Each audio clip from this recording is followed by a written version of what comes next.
We all have that friend who sucks at texting. They leave you on unread, they take either seconds or days to respond, no in between, and they use so many abbreviations it takes Duolingo to understand their texts. And if you don't have that friend, good for you. You might be that friend.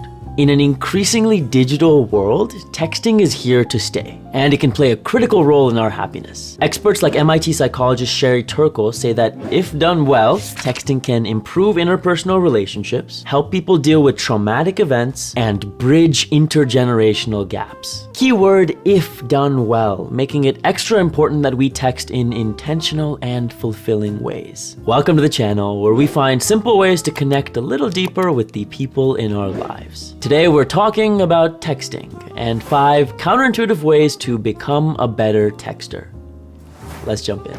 Number 1, don't mirror. Psychologists define text mirroring kind of like code switching, where you copy the behaviors of another person. With texting, it can be simple things like capitalization or emojis, or even more involved things like reply times or message quantity. There's actually many articles in favor of text mirroring, and every single one cites the same 2018 study from the American Psychological Association, which found that couples with textual compatibility, similar texting styles, tend to be happier and more fulfilled. The study makes sense, but the articles flip the conclusion. They say, okay, if you text similarly, you're gonna be happy? Great, let's just copy the texting of every person we meet.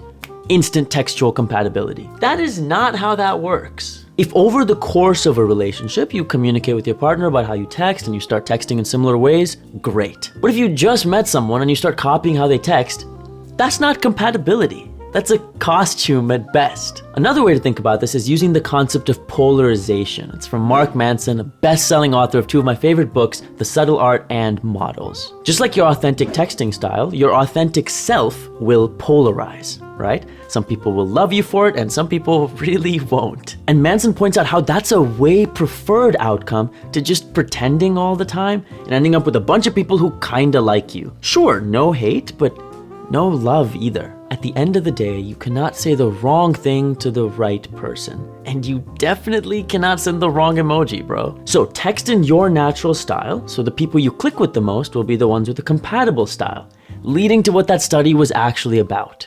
fulfilling relationships. It's time for a way less sciencey number 2, follow up.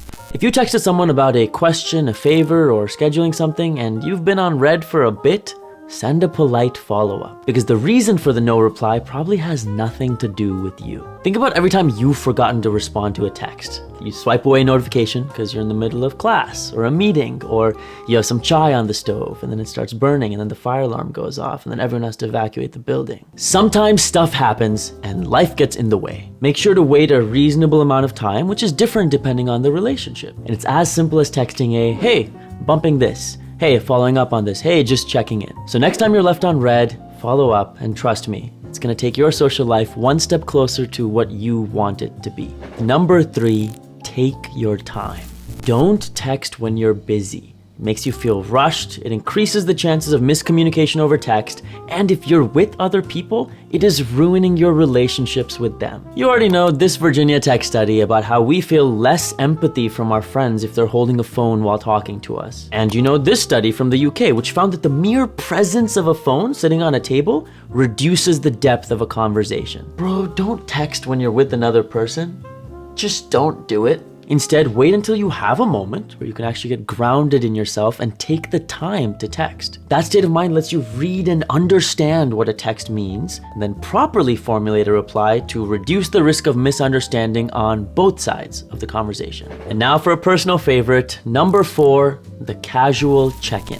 You don't even know how good a casual check-in can be. In fact, a 2022 study from the APA found that we consistently underestimate how much the other person's gonna appreciate when we reach out, especially if it's after a while or a surprise. And over the past 5 years, the casual check-in has been invaluable in my personal life. In my freshman year at Berkeley, I started making a list of the people in my life because it was a period of such flux in my social circle, and I didn't want to forget any of the people that mattered to me. And then soon enough, whenever I read that list, I'd see a name of someone I hadn't talked to in a while, and I would just shoot them a text that just said, hey, thought of you, hope you're doing well. Those texts changed everything for me. They helped me stay in touch and show my appreciation for all the people in my life. You don't even know how good this tip is. I'm sorry, I got heated. So check in with your friends and with your family. Pause this video right now, shoot them a text. It takes literally 5 seconds. And don't think of this as a strat or a hack to make someone like you.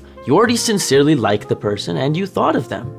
We're just making sure to let them know. And finally, a difficult number 5. If it's important, do it in person. If there is any conversation you think is serious or especially complicated, do it in person. Breakups, arguments, confrontations, apologizing, setting boundaries, or even good things like flirting or showing appreciation. You can start all that over text, but do it justice in person.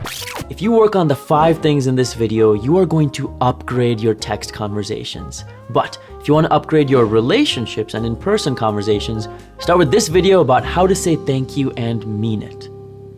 I'll see you in the next one.